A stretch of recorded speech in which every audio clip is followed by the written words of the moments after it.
Hail to you, my metal brothers and sisters. Happy 2017. I am Metal Troll, and you're watching my top 10 best releases of 2016. It's gonna be a long sit, or not, it depends on how much I have to tell about an album and what comes to mind, but we know how it works if you watch my videos regularly. I just babble on, and we will see what happens. So it's gonna be my top 10 on one album I don't physically have yet. But I just had to make this video or else I won't be able to do anything and it will never come to pass. So let's start off with the number 10, Sinbreed. Sinbreed is a band that I found out about listening to Avantasia. Herbie is the vocalist of Draconian Love on the new Avantasia album, Ghostlights. I heard that voice and I was like, whew, that's so deep. It sounds so awesome. It would be cool to hear that in metal. And then I hear his voice, and it's very, very loud and very high pitched in his other band, Sinbreed. But I don't mind. I like that, and I like that rawness, that roughness that he had in his voice. And Sinbreed Master Creator is a nice melodic speed power metal band with somewhat Christian influences, but I don't let that judge my thing about music.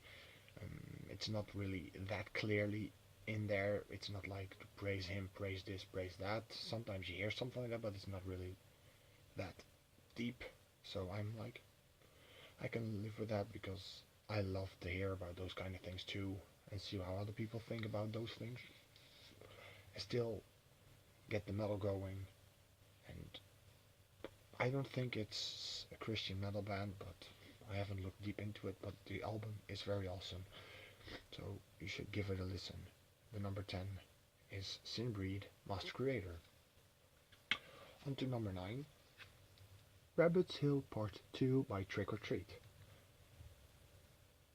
This album is just nice.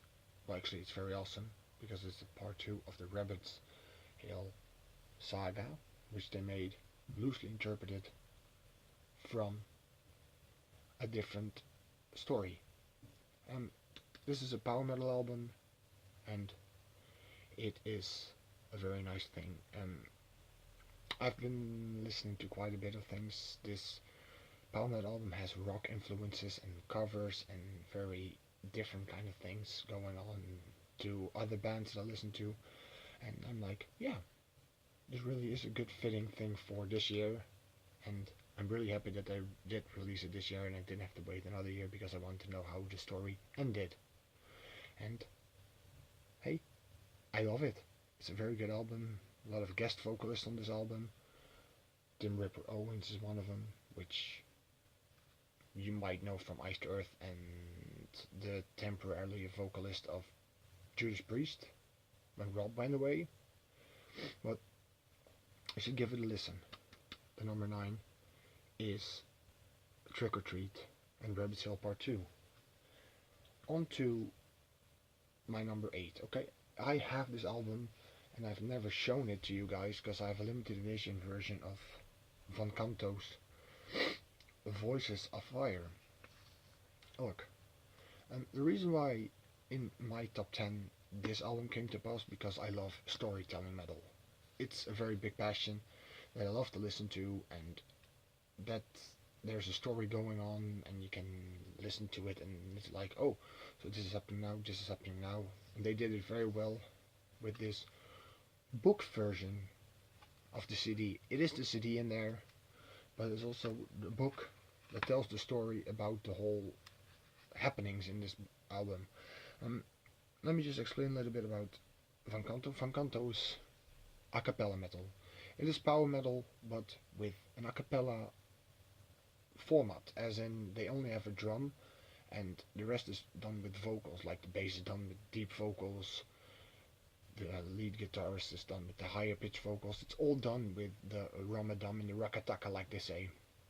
Oh, it's very awesome to have this in the top 10 because I never expected this would be in my top 10, but hell, if I looked over everything that we had this year, I'm very happy that we have Van Canto in the top 10 because this is a very specific band that in my opinion, doesn't get enough credit yet. They're very well known now, but not enough credit is given where it's due.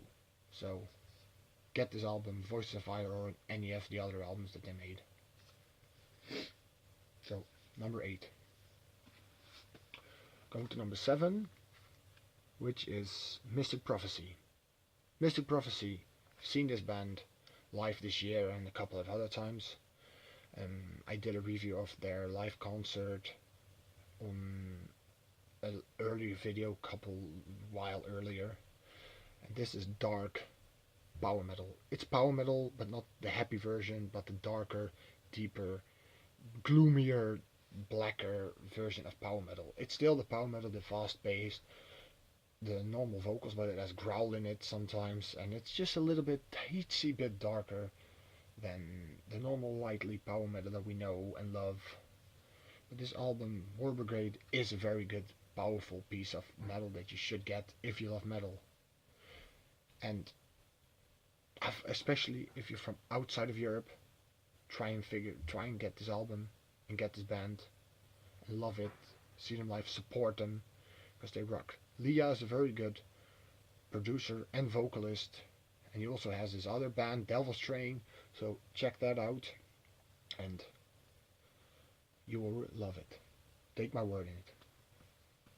So, number 7. We go to number 6. Pretty Maids.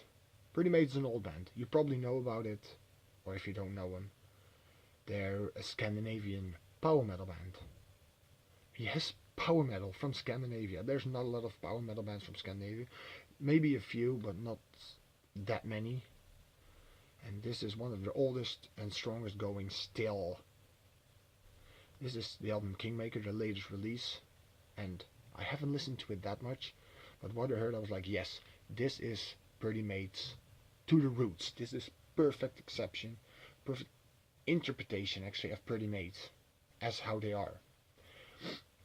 This album Kingmaker is so powerful, so good, and it's true because it says tracks. The opener is When God Took a Day Off. It just shows that in this album, that lyrics for me tells me that we can't do anything without a God because we're not that smart. Well, the God in this opinion, what I see is the government. If they took a day off, everything apparently will go to hell. I don't expect that, because if they took a day off, I think we can manage on our own, as we are all smart individuals. Well, most of us are smart individuals.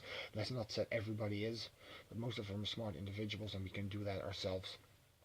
And that song really does do it, and it's a good opener from a good album. So number 5 is Pretty Maids. Then we have number 5, number 6 is Pretty Maids. What are you talking about?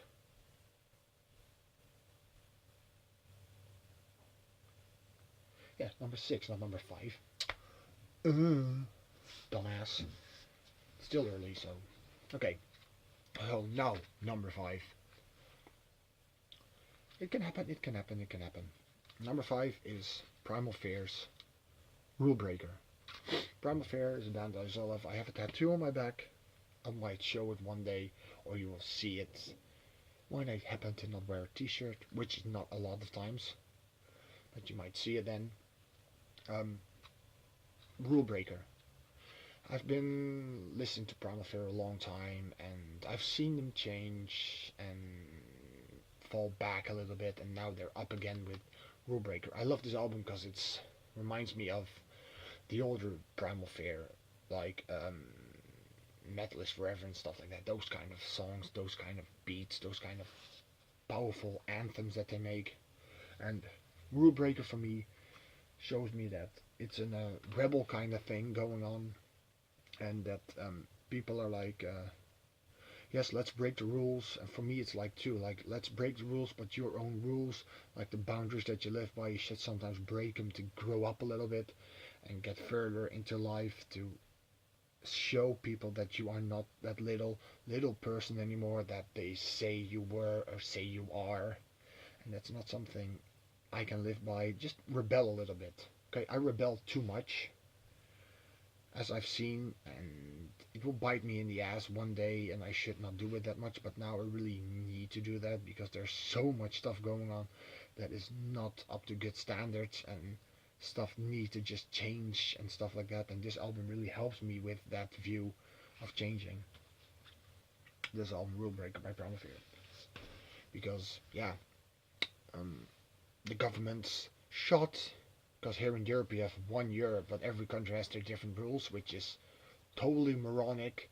So we're not one thing, we're just something underneath one banner with different rules. So it's good in a way, but it's still stupid if you have to travel through countries and everything is different.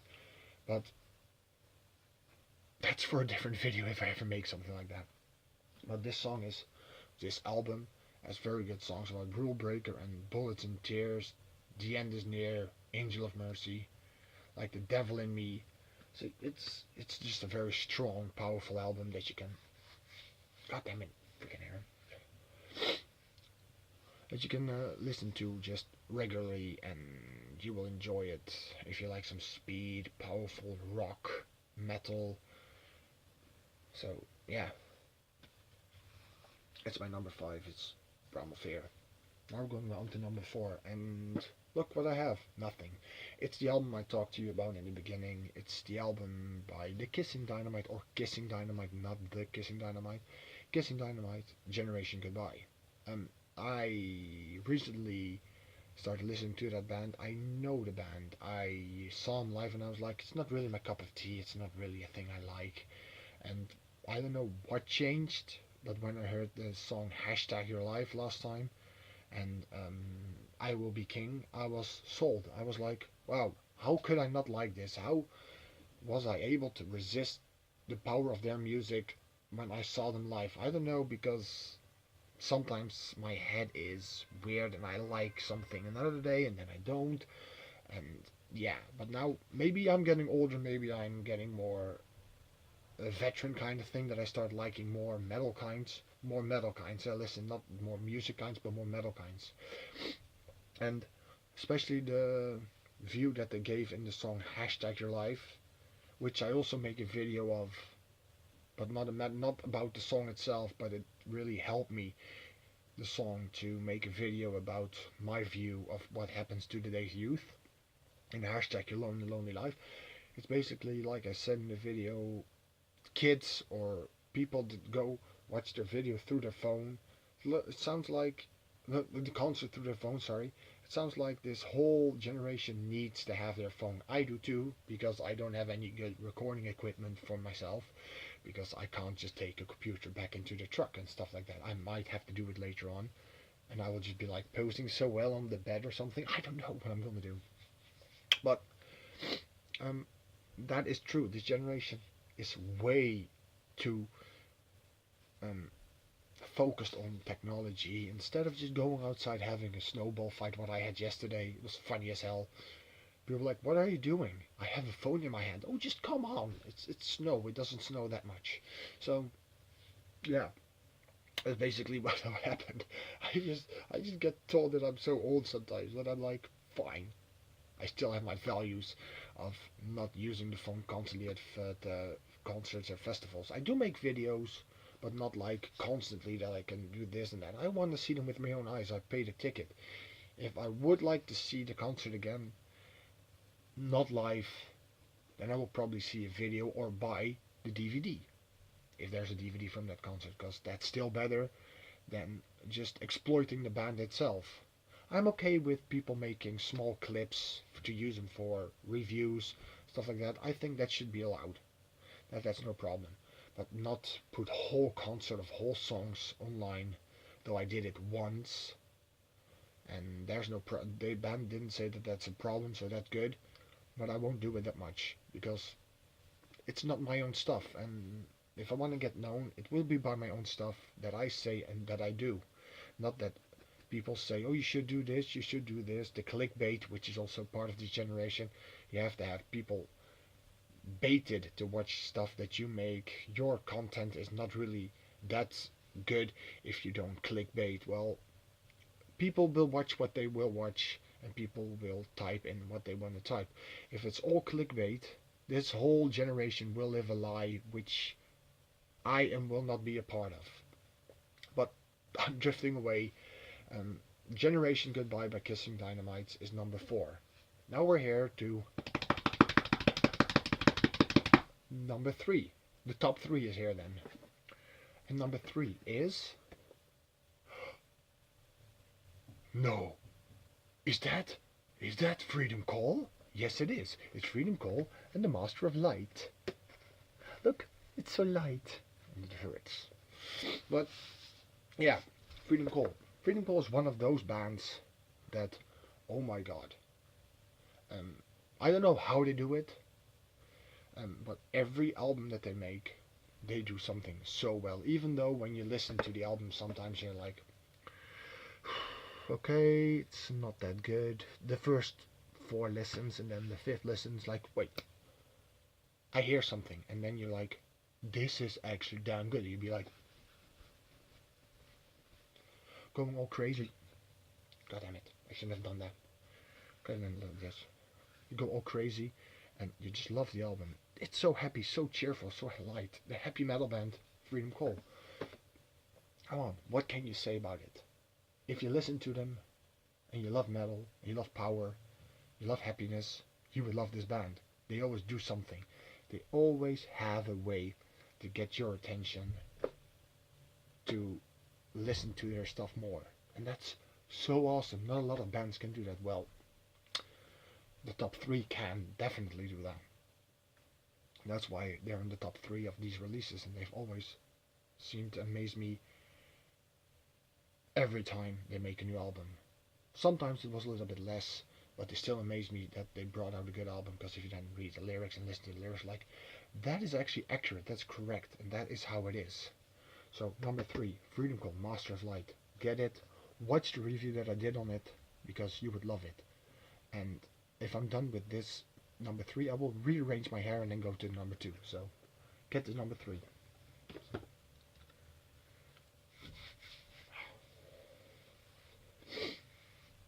Better? Yes, it is. Oh, great goals. Now, are you ready for number 2? Are you? And if not, I'm gonna just show it anyways. It's Avantasia, Ghostlight. Okay, Avantasia, I can say a lot of it. Avantasia is made by Tobias Sammet, and it is a metal opera just like the Encanto album. But this is just more epic than that one. It has so many people on it, so many different vocalists. It has Jorn Landen on it, Ronnie Atkins from Pretty Mates, what I said. It has Michael Kiske, Bruce Kulick actually, Dee Snider, Bob Catley, Sharon Den Adel. All these kind of bands, and Tobias. This is just this is the follow-up to the story, Mystery of Time, because, yeah, this is part 2, and it follows up the story of the main protagonist in that story, and this is how it goes further, and it's just awesome. It also has that song Draconian Love that I was talking about, which has the vocalist Herbie from Sinbreed on it, which is a brilliant single. Actually, it is a single, they released it as a single, so go give it a look, or buy it if you can still buy it, or watch it on YouTube and love it and like it. And it has so many songs and so many people on it. Let's see if I can show a little bit of the... No, you can't. The light is so bad. Or maybe you can see it like this. It's on this side where my finger's tapping. You can pause it, then you can see it more. Yeah. There's a live album on this specific version, which I was been able to stand in front. So maybe if I look in the picture, I can find myself, but I don't have the time for it, so I won't do that. But this is a brilliant album, and get everything from Avantasia. Avantasia used to be a side project to Edguy, but then somebody said, oh, you should redo it, you should make a new album, but maybe people don't want it, and I have Edguy, just try it, maybe people love it. And they ate it up straight away. They released the Scarecrow and they ate it up, like gobble, gobble, gobble, gobble, gobble, gone. Since then, Avantasia is its own thing, in opposite to Edguy. So number 2, Avantasia, Ghost Lights. So now we have at 9 albums, and I think you people can guess what my number 1 album of this year will be, because I sport a T-shirt, and yeah, what can I say? It is an album, so it is Rage, The Devil Strikes Again. My number 1 pick for this year, because this album shows that even after so many years, almost 35 years, you can still make kick-ass music, especially with the new band that he has backing him, his 2 new friends, Lucky and Marcos. PV still kicks ass, still knows how to write lyrics. It does like a professional thing. He just like this. We have new lyrics, we have new anthems, we have new arrangements for the songs, and we could just make like 5 albums in one go, but we won't, because that's not how we do it. They let you feel anticipated. You're like, come on, come on, come on, I want to hear more, I want to hear more. Especially when I heard this album, I was like, oh my god, what can he do more? There were some down moments in albums, which he probably will agree with me in some sort of way, that 21 wasn't the best album. It was a very good album with lyrics and stuff like that, but for me, it wasn't the best album, and Victor Smolsky changed everything in the band. The whole alignment of the whole band went from more melodic to what it used to be trashy, and I love the thrash metal version. I love the powerful slash power trash aggression that Rage used to bring with him, and he brought it back with this.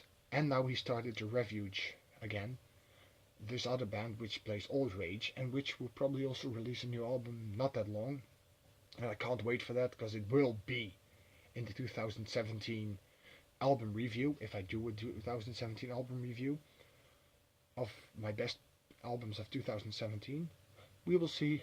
I hope I will get my hands on the album, because that would be brilliant, and I hope to meet PV, and I hope to hear more didgeridoo from Lutz, because the didgeridoo is a metal freaking instrument, and it should belong in metal, because it sounds so good.